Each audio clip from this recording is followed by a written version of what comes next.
Բարև ձեզ, Factor TV հյուրը ժողովրդավարության եւ անվտանգության տարածաշրջանային կենտրոնի ղեկավար քաղաքագետ Տիգրան Գրիգորյանը, ողջույն Տիգրան Գրիգորյան, այնչով պայմանավորել Հայաստանի եւ Իրանի միջև զորավարժությունը, որի մասին արդեն իսկ անոնս կա, իրանական կողմը նշում էր, որ սրանք խաղաղ բնույթ ունեն սահմանային անվտանգության ապահովման նպատակով, այդ տարածքներում վտանգ չկա, զուտ պատրաստվածությունը բարձրացնելու ահաբեկչության դեմ պայքարը եւ հայկական կողմը խոսում էր նրա մասին, որ պայմանական ահաբեկչական խմբերի հարձակումը չեզոքացնելու գործողությունները։ Ես կարծում եմ, որ այս բոլոր որոշումների վրա էական ազդեցություն է ունեցել Միացյալ Նահանգներում տեղի ունեցած նախագահական ընտրությունները եւ այս շարքի գործողությունների մեջ կարելի է նշել նաեւ օրինակ Փաշինյանի որոշումը մասնակցել մայիսի 9-ի այդ շքերթին Մոսկվայում, այսինքն Երևանում կարծես թե կա մտավախություն, որ Միացյալ Նահանգները չեն ունենալու այն աստիճանի ներգրավվածություն մեր տարածաշրջանում, ինչը կար Բայդենի վարչակազմի օրոք, եւ եթե Միացյալ Նահանգները հետաքրքրություն չեն արտահայտում տարածաշրջանի նկատմամբ, ակտիվորեն չեն մասնակցում այստեղ գործընթացների մեջ կամ չեն փորձում զսպել օրինակ նույն Ադրբեջանին, ապա այս տարածաշրջանային բալանսի պարագայում Իրանը մնում է միակ խաղացողը, որը կարող է ինչ-որ չափով զսպել հնարավոր ադրբեջանական ագրեսիան։ Գետնի վրա, այսպես ասենք։ Այո, եւ այս պարագայում նմանատիպ զորավարժության անցկացումը շատ տրամաբանական է, որովհետեւ գիտենք, որ նախկինում Իրանը իհարկե հայտարարություններ անում էր այն մասին, որ Հայաստանի տարածքային ամբողջականությունը սահմանների անկախտելիությունը կարմիր գիծ է Թեհրանի համար, բայց ինչ որ առարկայական գործողությունների բանը չէր հասնում։ Հիմա կարծում եմ սա կարևոր ազդակ է հենց Բաքվին, որ Իրանը պատրաստ է նաև ինչ որ գործողությունների մակարդակում զսպել Ադրբեջանի հնարավոր էսկալացիան։ Նաև եթե հաշվի ենք առնում, որ ապաշրջափակման հարցում կողմերը կարծես թե չեն կարողանում հասնել որևէ փոխըմբռնման, այսինքն հայկական կողմի այդ առաջարկը, որ ուղարկվել էր նախորդ տարվա վերջին դեռևս անպատասխան է, այս որոշումը հենց այս համատեքստում պետք է դիտարկել։ Այսինքն նաև Հայաստանը եւ Իրանը վտանգ են տեսնում ռազմական ագրեսիվացման Բաքվի այսպես կոչված միջանցքային ուղղությամբ։ Վստահաբար կարծում եմ այդ վտանգը մեծացել է հենց նույն զարգացումներով պայմանավորված, որովհետև այդ զսպող հանգամանքները ավելի քիչ են դարձել։ Մենք դեռևս վաղ է իհարկե խոսել նոր վարչակազմի քաղաքականության մասին մեր տարածաշրջանում, բայց ակնհայտ է ինձ համար առնվազն, որ նույն մակարդակի ներգրավվածություն ինչ եղել է Բայդենի օրոք չի լինելու։ Բացի այդ, Իրանի նկատմամբ հնարավոր այդ ռազմական գործողության հավանականությունն էլ է կարող նպաստել։ Այո, ու Ադրբեջանը կարող է օրինակ այդ իրավիճակը օգտագործել եւս ինչ որ գործողությունների դիմել։ Այստեղ պետք է նաեւ հաշվի առնել, որ նույն Թրամփի ընտրությունից հետո Ադրբեջանը շատ ակտիվորեն փորձում է օգտագործել հենց հակաիրանյան քարտը, փորձում է դիրքավորվել որպես տարածաշրջանում հակաիրանյան բաստիոն։ Մենք տեսնում ենք, որ նաև Իսրայելի միջոցով փորձում է նոր վարչակազմին այս մեսեջը հասցնել, երբ իսրայելական մամուլում հայտնում են մի շարք հրապարակումներ այս թեմայում, ամերիկյան հեղինակավոր տարբեր պարբերականներում ու նաև կարծես թե ինչ որ դիվանագիտական գործընթացել կար, հիշում ենք Հիկմեթ Հաջիևը գնացել էր Իսրայել հենց կարծես թե այս թեմայով բանակցություններ վարելու։ Մի խոսքով Իրանի նկատմամբ վարվող քաղաքականությունից իհարկե շատ բան է կախված լինելու նաև մեր համատեքստում։ Եթե խոսում ենք ռազմական գործողության մասին, կախված է լինելու նաև բնույթից, ինչ տիպի գործողություն է լինելու են թիրախային ինչ որ հրթիռային հարվածներ չեն լինելու է ավելի լայնածավալ ինչ որ գործողություն, այդ ամենից կախված է լինելու նաև Ադրբեջանի պահվածքը արդեն Հայաստանի հետ հարաբերություններում։ Ադրբեջանի համար ինքնասպանություն չի լինի Իրանի դեմ ռազմական գործողությունների հարթակ տրամադրել։ Դե խոսքը երևի չի գնում հարթակ տրամադրելու մասին, խոսքը գնում է ավելի շատ հավելյալ ինչ որ աջակցություն ցուցաբերելու, միգուցե հետախուզական, միգուցե քաղաքական, դիվանագիտական, այսինքն առնվազն դիվանագիտական դաշտում նրանք փորձում են դիրքավորվել, որպես գիտեք նաև որ խոսում են եռակողմ ինչ որ դաշինքի ստեղծման մասին Իսրայելի եւ Միացյալ Նահանգների միջև Աբրահամյան այդ համաձայնությանը միանալու մասին, այսինքն ակնհայտ է ու Ադրբեջանի տեսանկյունից շատ ռացիոնալ քաղաքականություն է, ակնհայտ է, որ Թրամփի ընտրվելուց հետո ես նոյեմբերին դեռևս հոդված էի գրել այդ մասին, որ Բաքուն փորձելու է հենց այս ուղղությամբ ակտիվ աշխատել։ Ուստի այստեղ որևէ արտառոց բան իհարկե չկա։ Երևի ռիսկային կարող է լինել նաև այն սցենարը, եթե Ադրբեջանը կարողանա համոզել նախագահ Թրամփին, որ Հայաստանից միջանցք զավթելու ծրագիրը համարժեք է Իրանին հյուսիսից բլոկադայի ենթարկելու այսպես սցենարի հետ, այսինքն եթե Իրանին ծնկի բերելու քաղաքականություն որդեգրվի հենց ռազմական գործողությունով եւ Իրանը բլոկադայի ենթարկվի հյուսիսից, Ադրբեջանի ռազմական ագրեսիայի տեսքով, դա կարող է հետաքրքիր լինել ամերիկյան իսրայելական կողմին, բայց արդյոք նրանք կհամաձայնվեն նման նարատիվներին։ Տեսեք, կարծում եմ այս փուլում նույնիսկ հարց է, արդյոք մենք ցանկանում ենք, որպեսզի Միացյալ Նահանգները շատ ակտիվ ներգրավվածություն ունենան մեր հակամարտության պարագայում, որովհետև կարծում եմ, այո, ես կոնկրետ այդ տարբերակի մասին ոչինչ չեմ ասի, բայց ընդհանուր առմամբ պարզ է, որ եթե մենք Տրամփի արտաքին քաղաքականության մասին ինչ-որ բան գիտենք, դա այն է, որ այն խիստ գործարքային տրանզակցիոն բնույթ ունի, այսինքն այստեղ արժեքներ չկան, այստեղ ինչ-որ երկարաժամկետ ռազմավարություններ չկան, այստեղ կա այժմիական շահ, շատ հաճախ տնտեսական շահ, շատ հաճախ ինչ-որ այլ տեսակի շահեր, եւ Ադրբեջանը իհարկե այդ տեսանկյունից շատ ավելի մեծ հնարավորություններ ունի լեզու գտնել նոր վարչակազմի հետ, որովհետեւ շատ ավելի բան ունի առաջարկելու, քան Հայաստանը, եւ ընդհանուր առմամբ, եթե նաեւ մտածողությանը նայենք Ալիևի ռեժիմի եւ նմանատիպ այլ ռեժիմների, դրանք շատ ավելի մոտ են Թրամփի պես գործիչներին։ Միացյալ Նահանգներում օրինակ այդ աջ պոպուլիստների համար գիտեք, որ ինչ որ օրինակելի կերպարներ են նույն Ռուսաստանի նախագահ Վլադիմիր Պուտինը։ Ուժեղ ձեռք, այսպես ասած։ Այո, ուժեղ ինչ որ ավտոկրատ, անգլերեն ասում են strong man, այդ տեսակի գործիչների հետ կարծես է Թրամփը շատ ավելի հեշտ է լեզու գտնում եւ Ուկրաինա-Ռուսաստան հարաբերությունների հակամարտության վրա եթե պրոյեկտենք, ես կարծում եմ, որ մեր հակամարտությունը եթե պրոյեկտենք, կարծում եմ տվյալ պարագայում Ալիևը շատ ավելի Պուտինի այդ մոդելին է համապատասխանում եւ Փաշինյանը Զելենսկու եւ իր նարատիվներով էլ է Պուտինի շատ նման։ Վստահաբար եւ Հայաստանն էլ նարատիվներով Ուկրաինային է նման, այսինքն ժողովրդավարության վրա է չեշտը եւ այլն։ Եվ մենք տեսանք, թե ինչպիսի վերաբերմունք կա Զելենսկու նկատմամբ եւ ինչպիսի վերաբերմունք կա Պուտինի նկատմամբ առնվազն անձնական մակարդակում Տրամփի։ Կարող է իհարկե հիմա զարգացումները անկանխատեսելի են, Ռուսաստանը կարծես թե շատ առավելապաշտական դիրքորոշում է ապակառուցողական դիրք։ Այո, եւ դա կարող է ազդել նաեւ ԱՄՆ քաղաքականության վրա, բայց առնվազն անձնական մակարդակով ակնհայտ է նույնիսկ եթե հետևենք Տրամփի ելույթներին, որ շատ ավելի մեծ պատկառանք ունի Պուտինի նկատմամբ եւ Զելենսկու նկատմամբ ընդհանրապես որևէ պատկառանք չունի։ Դե մեր պատկերացմամբ կարելի է շշմել, չէ՞, երբ որ պետքարտուղար Ռուբիոն ասում է, սա Միացյալ Նահանգների պատերազմն է, երբ գործի քայնացվել է Ուկրաինան Ռուսաստանի դեմ, դա դասական ռուսական մեղադրանք էր ԱՄՆ-ի հասցեն, բայց երբ որ ԱՄՆ պետքարտուղարն է ասում, որ մենք էինք պատերազմում Ուկրաինայի ձեռքով Ռուսաստանի դեմ, ու այդպիսի բազմաթիվ նարատիվներ կան, որոնք հիմա կրկնվում են նոր վարչակազմի եւ նրանց սպասարկող վերլուծական կենտրոնների կողմից, մամուլի կողմից։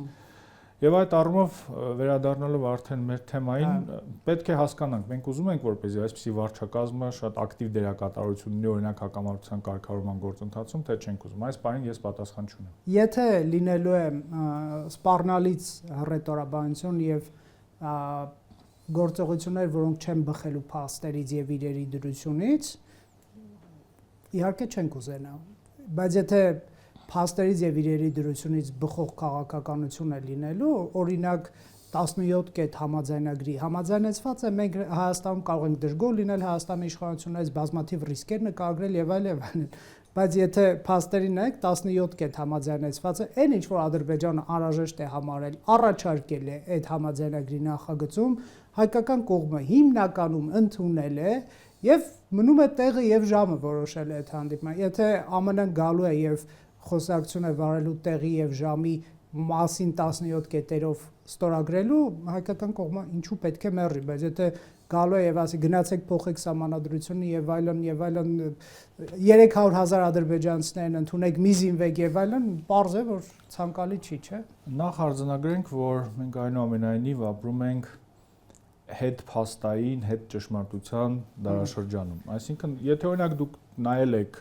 Թրամփի հատուկ ներկայացուցիչ Ուիտկոֆի հարցազրույցը Թաքեր Կարլսոնի հետ, կարծում եմ շատ խոսուն հարցազրույց էր եւ հիշեցնեմ նաեւ մեր դիտողներին, որ նույն Վիտկոֆը Մոսկվա կատարած իր վերջին այցից հետո ժամանել էր նաեւ Բաքու, որից հետո էլ տեղի ունեցել արդեն անվտանգության հարցերով խորհրդական Վոլցի հեռախոսազանգը Հիկմետ Հաջիևի հետ։ Վիտկոֆը օրինակ այդ հարցազրույցի մեջ այնպիսի պնդումներ է անում, որոնք շատ հաճախ նույնիսկ ռուսները չեն անում։ Այսինքն նախ մարդը, ով կարծես թե միջնորդ է հակամարտության կարգավորման կամ հարաբերությունների հաստատման Ռուսաստանի հետ հարցերով, չգիտի թե օրինակ որոնք են ուկրաինական այդ օկուպացված տարածքները։ Որոնց շուրջ ինքը բանակցություն է վարում, այսինքն անունները նույնիսկ չգիտի։ Կրկնում է այն նարատիվը, որ սրանք քանի որ ռուսախոս տարածքներ էին, ուրեմն պատկանում էին Ռուսաստանին, այսինքն շփոթել էր այնտեղ մի պահ Ղրիմի հետ, որ նվիրել էին իբր Դոնբասը իբր Խրուշչովը Դոնբասը նվիրել էր Ռուսաստանին։ Այսինքն եթե մենք գործ ունենք Կներեք Ղրիմի անեքսիան էր ըստեյցիան ընդունել եմ, անեքսիա բառը չօգտագործել եւ այդ հանրաքվե կոչեցյալը վավեր համարել։ Բայց ոչ միայն Ղրիմի, այլ նաեւ այս նոր օկուպացված տարածքների պարագայում ասում էր, որ այնտեղ հանրաքվեներ են տեղի ունեցել։ Մարգարիտա Սիմոնյանը կարող է արձակուրդ գնալ։ Հիմա պատկերացնենք այդ նույն Վիտկոֆը կամ Վիտկոֆի նման ինչ որ այլ գործիչներ գալիս են եւ զբաղվում են հայ-ադրբեջանական հակամարտության կարգավորման։ Կարծում եմ դժվար չի լինելու Ալիևի համար համոզել, որ սահմանադրության փոփոխությունը օրինակ շատ էական պահանջ է, որ առանց դրան Հայաստանը ապագայում պահանջներ է ներկայացնելու Ադրբեջանի նկատմամբ, նույն Զանգեզուրի այսպես կոչված Միջանցքի թեմայով, եւս կարծում եմ հնարավոր է հասնել նմանատիպ գործողությունների։ Այստեղ պետք է նաեւ հասկանալ, որ Ադրբեջանը բավականին սերտ հարաբերություններ ունի Ամերիկայում հատկապես աչական այդ շրջանակների, think tank-ների, վերլուծական կենտրոնների հետ, օրինակ իրենց ամենահայտնի քարոզիչները Միացյալ Նահանգներում, հենց Heritage Foundation-ը ներկայացնող, Hudson Institute-ը ներկայացնող Մայք Դորան, Լյուկ Քոֆի, որոնք բավականին հիմա մերձավոր շրջանակի մաս են հանդիսանում Տրամփի, այսինքն Ադրբեջանը շատ ավելի մեծ լծակներ ունի օրինակ այդ նարատիվների հարցում ազդել նոր վարչակազմի վրա, քան Հայաստանը։ Իհարկե այստեղ երևի թե այնքանով ակնկալել, որ պետքարտուղարության կողմից փաստերի վերհանումը եւ փաստերի վրա արտաքին քաղաքականության ձևակերպումը մեր ուղղությամբ կարող է իր գործ տանել, որովհետեւ ամեն դեպքում հիմնական պաշտոնյաները մնացել են եւ այդ մարդիկ գիտեն 1 տարի առաջ ինչ է տեղի ունեցել, հա, Ադրբեջան խոստացել է ռազմական ագրեսիայի չգնալ, բայց դրժել է իր խոստումը եւ բռնի տեղը անել է 150,000 մարդկանց։ Գիտեն, որ Ադրբեջանը օկուպացրել է 300 քառակուսի կիլոմետր տարածք 200-ից 300 Հայաստանի Հանրապետության կամ այսինքն ապակառուցողականության շքերթ է դրսևորել։ Հիմա ըստ էության Հայաստանը ներկայացնում է լրացուցիչ պահանջներ, որոնք ըստ էության Հայաստանի լուծարման մասին կարող են լինել, եթե այդ բոլոր պահանջները կատարվի, ասենք չզինվեր եւ այլն, հա։ Այն հույս ունենալ, իհարկե մենք դուք իրոք լավ նկարագրեցիք Ուիտկոֆի օրինակը, որ անձերի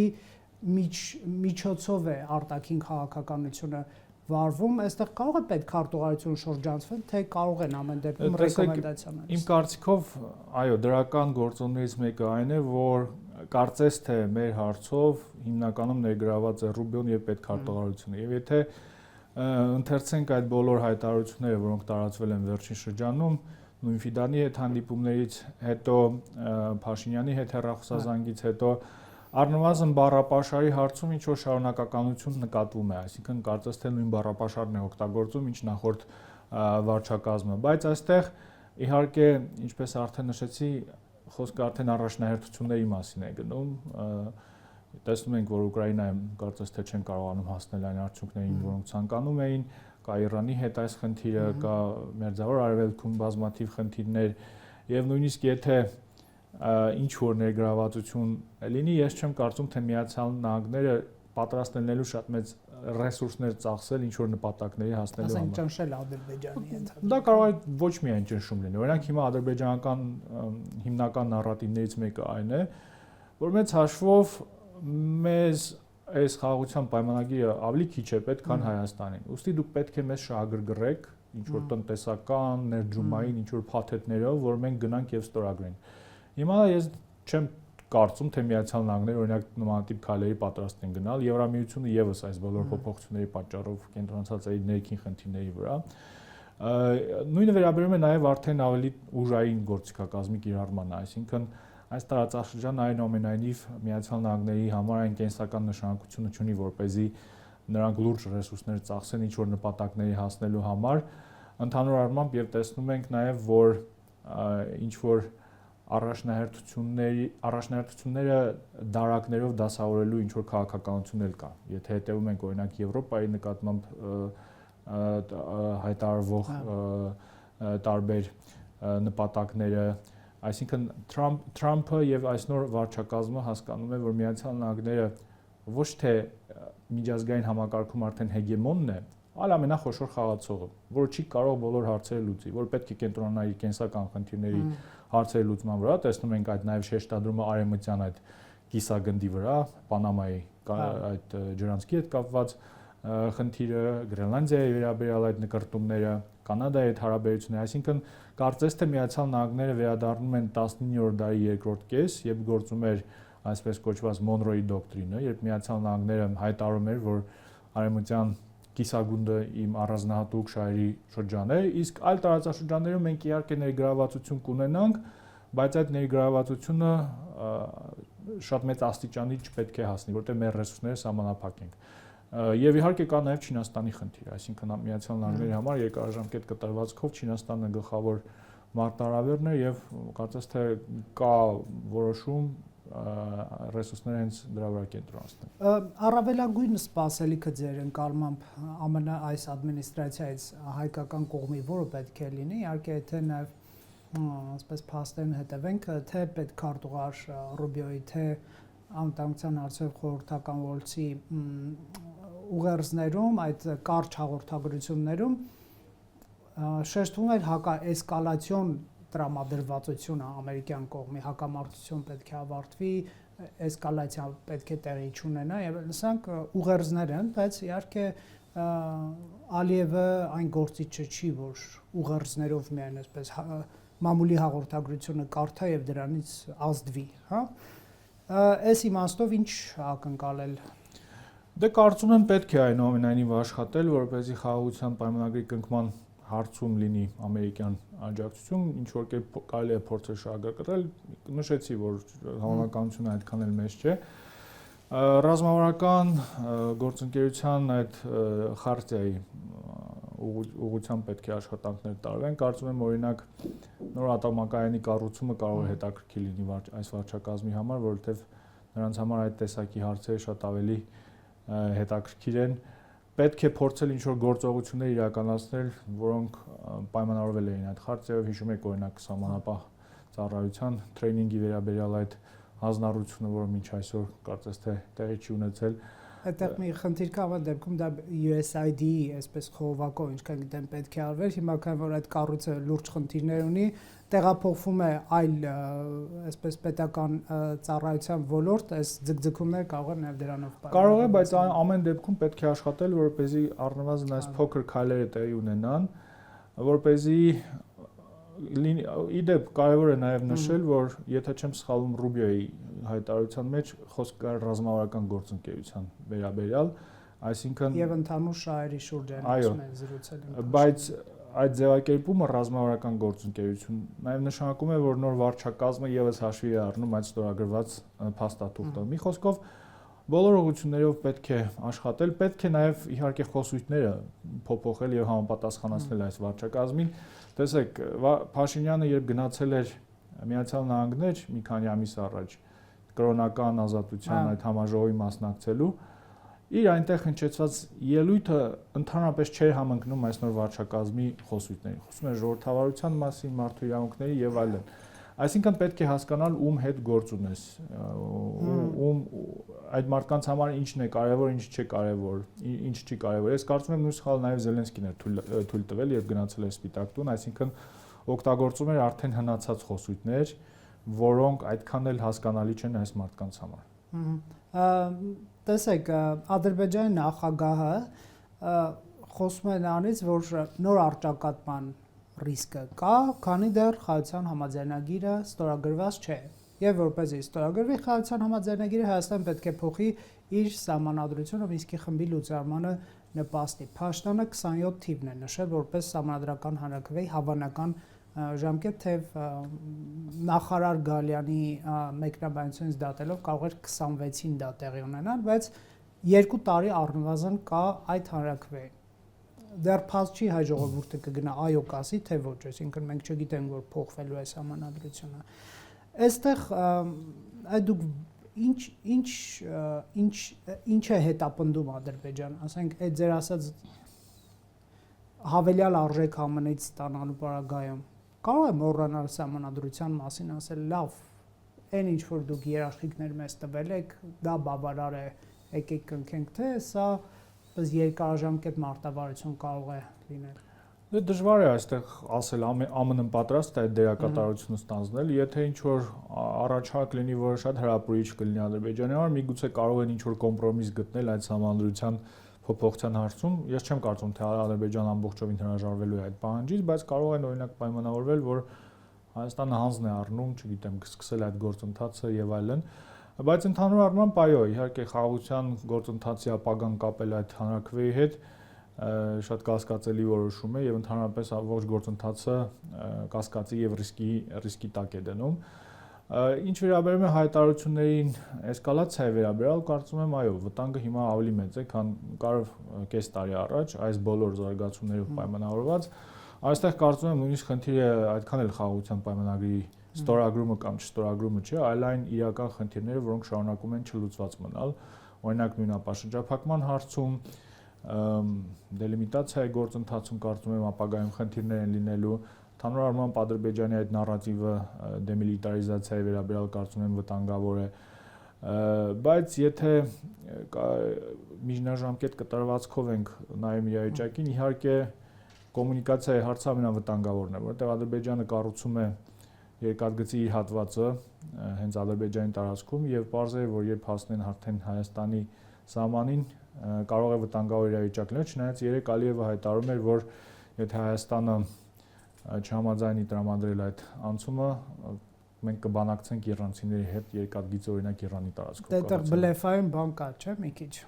Կա ու անընդհատ փոփոխում է Ադրբեջանի խոսույթը այս հարցում, այսինքն ինչ որ փուլում այս հայտարարությունը հիմնական դիրքորոշումն է Ադրբեջանի, որ եթե դուք չբացեք, մենք էլ չենք ոչինչ բացելու, Իրանի տարածքով էլ հասնելու ենք Նախճեվան։ Հետո հիշում են նոյեմբերի 9-ը։ Հետո սկսում է սպառնալ, օրինակ այս տարվա հունվարի իր հայտարարությունում ասում էր, որ Զանգեզուրի միջանցքը պիտի բացվի եւ կբացվի։ Հիմա նորից խոսում է իրանական տարբերակի մասին, այսինքն միգուցե շատ մեծ ուշադրություն ենք դարձնում այս մանրուքներին, բայց կարծես թե անընդհատ ինչ-որ փոփոխություններ են տեղի ունենում այդ դիրքորոշումներում։ Երևի թերագնահատելը սխալ կլինի։ Տեսեք, ենթադրենք այս ծուղակային տրամաբանությունն եմ, էլի ուզում հասկանալ։ Ենթադրենք հանրաքվեն տեղի է ունենում եւ հայ ժողովուրդը դեմ է քվեարկում։ Ներքին պատճառներով օրինակ հեչ պարտադիչի սա գեիշխող նարատիվը այդտեղ իր գործն անի, որ Ալիևի պարտադրանքով են գնում, թեև դրա մեծ հավանականություն կա, որ ընդդիմությունը հենց այդպես էլ կմեկնաբանի եւ այստեղ Փաշտյանը պետք է կարողանա ժողովրդին համոզել, որ ոչ Ալիևի պարտադրանքը չի, խաղաղության դարաշրջան ենք բացում այս սահմանադրությամբ, իրական Հայաստան ենք կառուցում եւ այլն։ Ամեն մեկը իր թեզերով կռիվ կտա եւ Գյումրիի ընտրություններն ամենևին այն մասին չեն, որ իշխանությունը ամենուր եւ բոլոր տեղերում հաղթում է ընտրություններով, այդ թվում այդ հանրաքվեի։ Այդ տեսեք, հայ ժողովուրդը ասում է ոչ։ Ադրբեջանի նախագահը ինչ է ասել, ասել է ռևանշիստները գնացին եւ ոչ քվեարկեցին։ Սա կարող է ծրագրված նաեւ սցենար լինել Ադրբեջանի կողմից այս ոչին հասնելու։ Տեսեք, նախ փորձենք հասկանալ այդ նարատիվները։ Ես կարծում եմ նույնիսկ եթե ընդդիմությունը ոչինչ չասի, Հայաստանում այնուամենայնիվ միամիտ մարդիկ չեն ապրում։ Բոլորի համար ակնհայտ է, որ Սահմանադրության փոփոխության միակ նպատակը, միակ պատճառը հենց Ալիևի այդ պահանջն է։ Իհարկե իշխանությունները փորձելու են դա ներկայացնել որպես ներքին օրակարգ, բայց եթե օրինակ ավելի ազնիվ լինեն, կարող են դուրս գալ ու ասել, որ սա է խաղաղության գին օրինակ։ Այո, պարտադրում են մեզ, բայց այլ տարբերակ չունենք։ Երևի այստեղ հաջողության ավելի մեծ շանս կունենան։ Ինչ վերաբերում է ձեր ասած տարբերակին, այստեղ չեմ կարծում, թե լուրջ ինչ-որ ռազմական գործողություն կլինի, պարզապես կշարունակենք ապրել այս անորոշության պայմաններում։ Ու նաև իհարկե պետք չէ նաև ինչպես ասացի գերագնահատել խաղաղության պայմանագրի դերը այս ողջ հարցում, որովհետև մենք տեսել ենք, որ բոլոր հիմնական հարցերը դուրս են բերվել այդ փաստաթղթից, այս փաստաթուղթը ավելի շատ ինչ-որ սկզբունքների մասին է, այսինքն շրջանակային փաստաթուղթ է, որևէ կոնկրետ հարցի լուծում չի տալիս, ասենք թե ստորագրում է այդ խաղաղության պայմանագիրը, բայց կոմունիկացիայի հարցով լուծում չկա կամ չգիտեմ դելիմիտացիան հասել է Հայաստանի օկուպացված տարածքներին եւ առաջ չի շարժվում։ Դա չի նշանակում, որ դեռևս խնդիրներ լինելու են, այսինքն դա նշանակում է, որ խնդիրներ լինելու են։ Եվ կներեք, որ ընդհատում եմ Ալևը ասում էր, եթե նույնիսկ ստորագրվի այդ պայմանագիրը, ըստ էության դա նկատի ուներ, մենք արագ չենք բարեկամանա կոմունիկացիոն, այսպես համատեղ ծրագրեր այնպես չի որ կլինեն, հա։ Դե հա, ակնհայտ է դա, իդեպ Ալիևի փայփայում է էլի այդ թշնամանքի նարատիվը։ Այո, իդեպ Ալիևի երեկվա ելույթի մեջ հետաքրքիր նաև շեշտադրում կա, որ այսօր արդեն սկսեցին ադրբեջանցի տարբեր փորձագետներ տարածել, ինչպես հիշում եք ԱՄՆ նախորդ վարչակազմը եւ մասնավորապես Ջեյմս Օբրայենը փորձում էր այս հարցի լուծումը ներկայացնել որպես ավելի լայն տարածաշրջանային գործընթացի մաս, այսպես կոչված միջանցքի ակտիվացում, Ռուսաստանի ազդեցության նվազեցում, դրանով ինքը խոսում է նաև Չինաստանի ազդեցության նվազեցման մասին, որ անհասկանալի է, բայց Ալիևը երեք ասաց, որ միջանցքը արդեն գործում է Վրաստանի տարածքում, Հայաստանը որևէ կապ չունի այդ միջանցքի հետ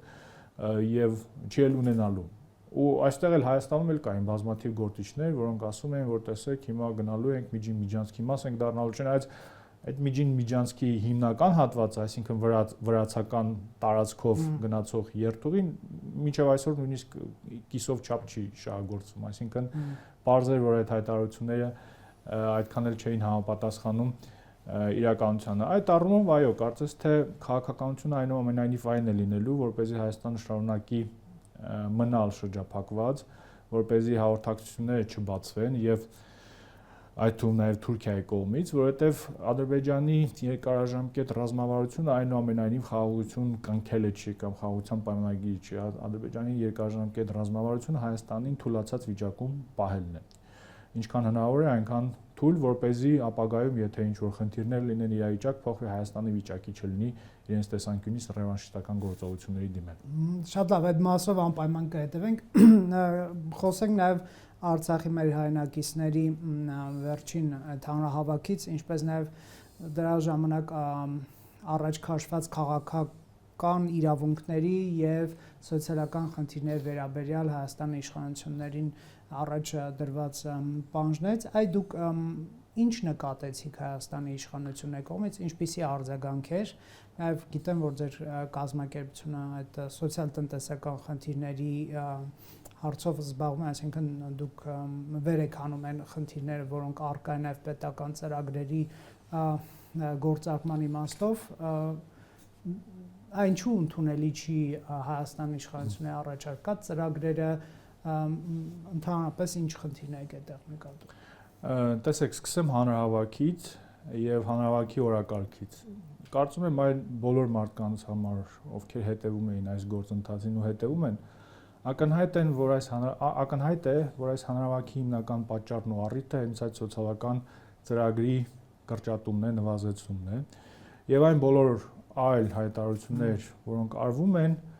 այդքան էլ կարևոր չեն։ Այսինքն իմ ընկալմամբ մարդկանց համար պարզապես մի քիչ անհարմար է դուրս գալ ու խոսել միայն սոցիալական խնդիրների մասին։ Դրա համար ներառվել են նաև վերադարձի իրավունքը, չգիտեմ, Հայաստանի բանակցային դիրքորոշման հետ կապված պահանջներ, որոնք իհարկե որևէ ազդեցություն չունեն ոչ բանակցային գործընթացի վրա, ոչ էլ Հայաստանի պաշտոնական դիրքորոշման վրա, ոչ էլ կարող են ունենալ։ Այստեղ հիմնական խնդիրը այդ սոցիալական ծրագիրն է, որը թույլ էր տալիս փախստականներին առնվազն այդ բնակվարձի հարցը լուծել։ Տեսեք, վերջերս Civilnet-ը հետաքրքիր տվյալներ է հրապարակվել։ Բռնագաղթից մինչ այսօր մոտ 20,000 արցախցի է աշխատանքի ընդունվել Հայաստանում։ Այդ մարդկանց 55%-ը ստանում է 120,000-ից ցածր աշխատավարձ։ Հիմա պատկերացրեք այդ մարդկանց վիճակը, որոնք կորցրել են ամեն ինչ